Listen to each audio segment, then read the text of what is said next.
ইন্নাল্লাহা ইয়াকুলু ইয়াওমাল কিয়ামাতি ইয়া ইবনে আদম, কিয়ামতের দিন আল্লাহ রাব্বুল আলামিন বনি আদমকে ডাক দিয়ে বলবে, ইয়া বনি আদম মারিতু ফালাম তাউদুনি, হে বনি আদম আমি অসুস্থ হয়ে গেছিলাম কিন্তু তুমি আমাকে দেখতে যাওনি। লোকটা ডাক দিয়ে বলবেন, কাইফা আউদুকা ওয়া আনতা রব্বুল আলামিন, ও রব্বুল আলামিন আপনি হচ্ছেন বিশ্বজাহানের প্রতিপালক, আমি আপনাকে কিভাবে দেখতে যাব, কিভাবে আপনার পরিচর্যা করব, কিভাবে আপনার সেবা করব। আল্লাহ রাব্বুল আলামিন ডাক দিয়ে বলবেন, ক্বালা আমা আলিমতা আন্না আবদি ফুলানুন মারিদ ফালাম তাউদ, হে বান্দা তুমি কি জানতে না যে আমার অমুক বান্দা অসুস্থ হয়েছিল, যদি তুমি তাকে দেখতে যেতে তাহলে আজকে সেই দিনে কিয়ামতের দিনে তার প্রতিদান আমার কাছে পেয়ে যেতে। আল্লাহ বলবেন, আমা আলিমতা তুমি কি জানতে না যে অমুক মুসলমান ব্যক্তি অসুস্থ হয়েছিল, যদি তুমি তাকে দেখতে যেতে তাহলে আজকে এই কিয়ামতের দিন তুমি তার প্রতিদান পেয়ে যেতে।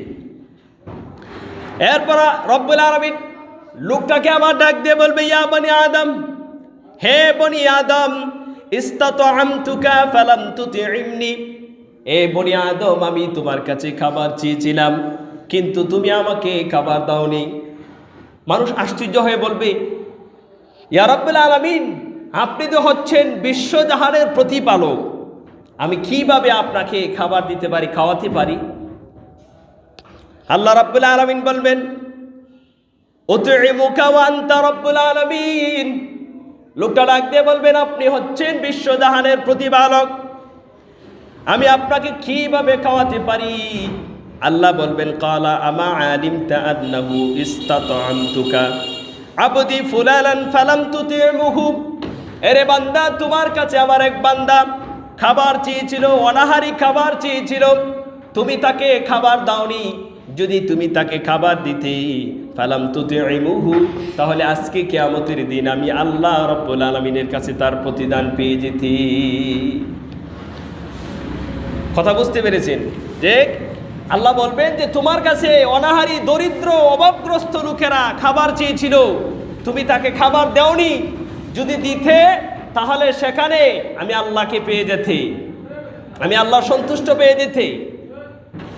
এরপরে রব্বুল আলামিন ডাক দিয়ে বলবি, ইয়া ইবনে আদম, হে বনি আদম ইস্তাসকাইতুকা ফালাম তাসকিনি, হে বনি আদম আমি তোমার কাছে পানি চেয়েছিলাম কিন্তু তুমি আমাকে পানি পান করাওনি। লোকটা আশ্চর্য হয়ে বলবে কিয়ামতের দিন, ক্বালা ইয়া রাব্বি কাইফা ওয়া আনতা রাব্বুল আলামিন, আপনি হচ্ছেন বিশ্বজাহানের প্রতিপালক, আমি কিভাবে আপনাকে পানি খাওয়াতে পারি? আপনি তো বিশ্বজাহানের রব, আপনি তো পানি খান নাই। আল্লাহ রাব্বুল আলামিন ডাক দিয়ে বলবেন, বান্দারে ক্বালা ইস্তাসকাকা আবদি ফুলানুন তাসকিহি, এরে বান্দা আমার পিপাসার্ত বান্দা তোমার কাছে পানি চেয়েছিল, তুমি আমার পিপাসার্ত বান্দাকে যদি পানি পান করাতে, আমা আন্নাকা লাউ তাসকাইতুহু ওয়াজাদতা যালিকা ইনদি, তাহলে আজকে কিয়ামতের দিন তুমি আমার কাছে তার প্রতিদান পেয়ে যেতে।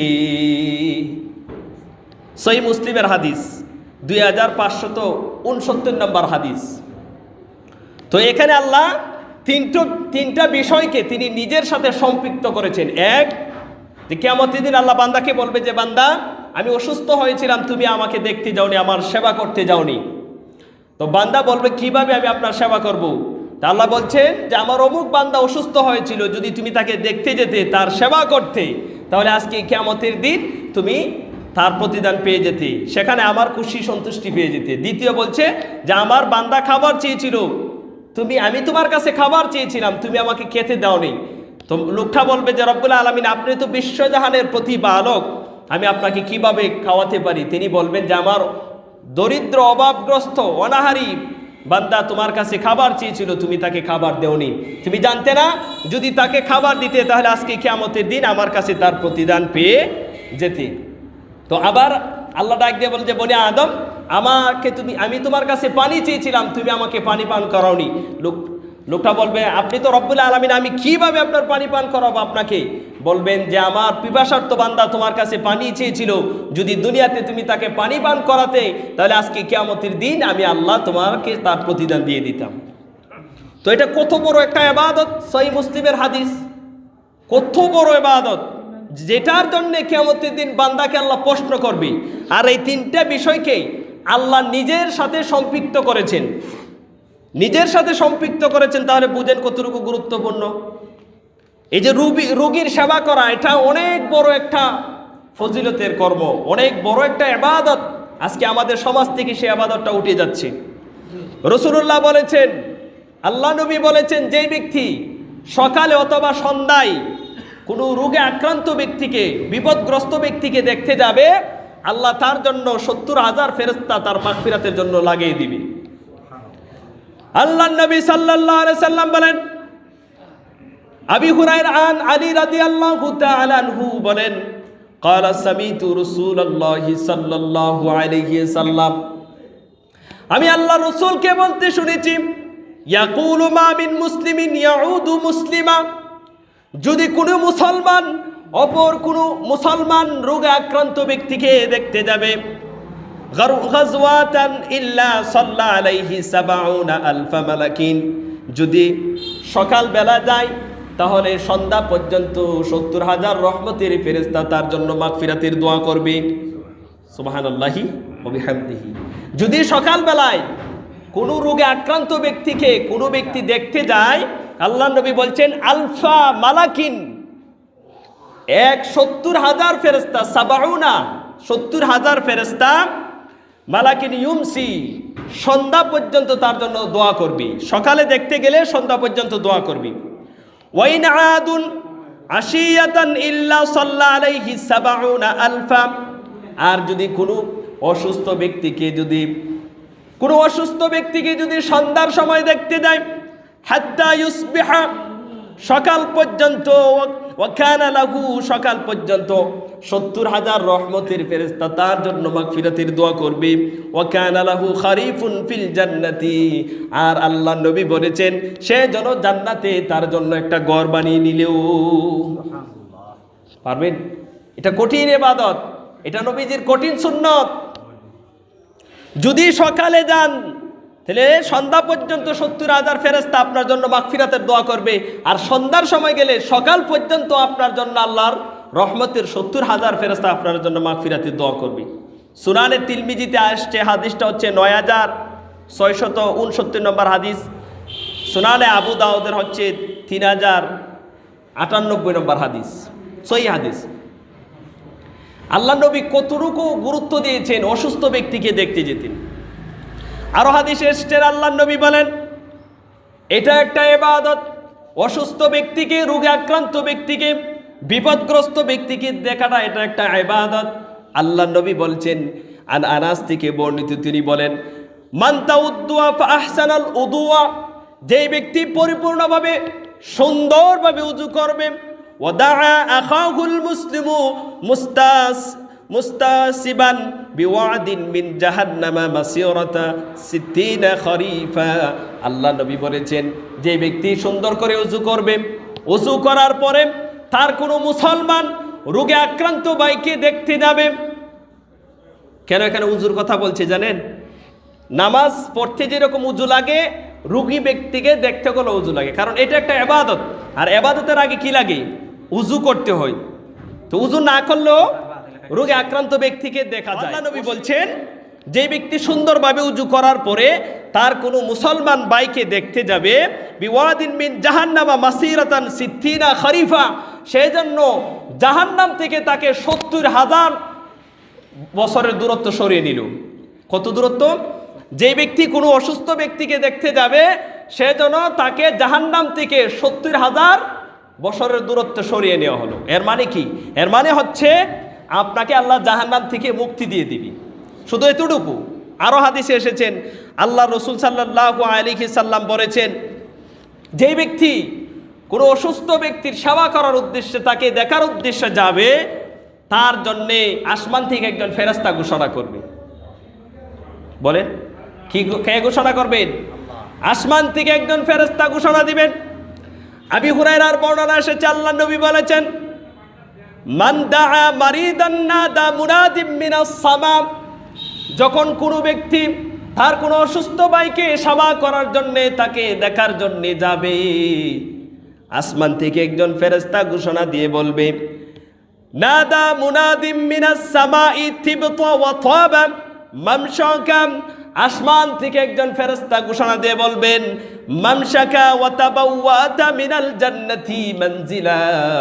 ফেরেশতা ডাক দিয়ে বলবে, দন্য তুমি, দন্য হোক তোমার পথ চলা, আর মিনাল জান্নাতি মানজিলা, আর তুমি তোমার নিজের জন্য জান্নাতে একটা ঘর বানিয়ে নিলে। কে ডাক দিয়ে বলবেন? একজন ফেরেশতা ডেকে বলবে, যে প্রতীক, তুমি তোমার মুসলমান রোগে আক্রান্ত ভাইকে দেখার জন্য যাচ্ছ, তুমি সুসংবাদটা গ্রহণ করো, তোমার ওই পথ চলাটা দন্য হোক, এবং তুমি যে যাচ্ছ তোমার জীবনও দন্য হোক, সুখময় হোক। মিনাল জান্নাতি মানজিলা, আর তুমি তো তোমার ভাইকে দেখতে গিয়ে, রোগে আক্রান্ত ভাইকে দেখতে গিয়ে তুমি তোমার জন্য জান্নাতে একটা ঘর বানিয়ে নিলে। এর মানে জান্নাতে ঘর বানিয়ে নেওয়া মানে কি? আপনি জান্নাতে যাবেন। কি হবে? জান্নাতে যাবেন। সহিহ ইবনে মাজার সহিহ হাদিস, হাদিসটা হাসান পর্যায়ের 1443 নম্বর হাদিস, সহিহ হাদিস, হাসান পর্যায়ের হাদিস। শুধু এতটুকু না, আল্লাহর নবী বলেছেন, যখন কোনো রোগে আক্রান্ত ব্যক্তিকে তার কোনো মুসলমান ভাই দেখতে যাবে, দেখতে যেতে গিয়ে যখন তার বাড়িতে গিয়ে প্রবেশ করবে তার দরজায়, আল্লাহ নবী বলেন সে সাগরের মধ্যে সাঁতার কাটতে শুরু করবে। আর যখন সে রোগে আক্রান্ত ব্যক্তির মাথার পাশে বসে তাকে সান্ত্বনা দিবে, বসে থাকবে, সে যেন রহমতের দরিয়ার মধ্যে সাঁতার কাটতে থাকবে। সুবহানাল্লাহি বিহামদিহি। কত বড় কথা! আল্লাহ নবী বলেন, ওয়ান জাবিরিন রাদিয়াল্লাহু তাআলা আনহু, মান দাআ মারিদান লাম ইয়ানজাল ইয়াখুদুর রাহমা।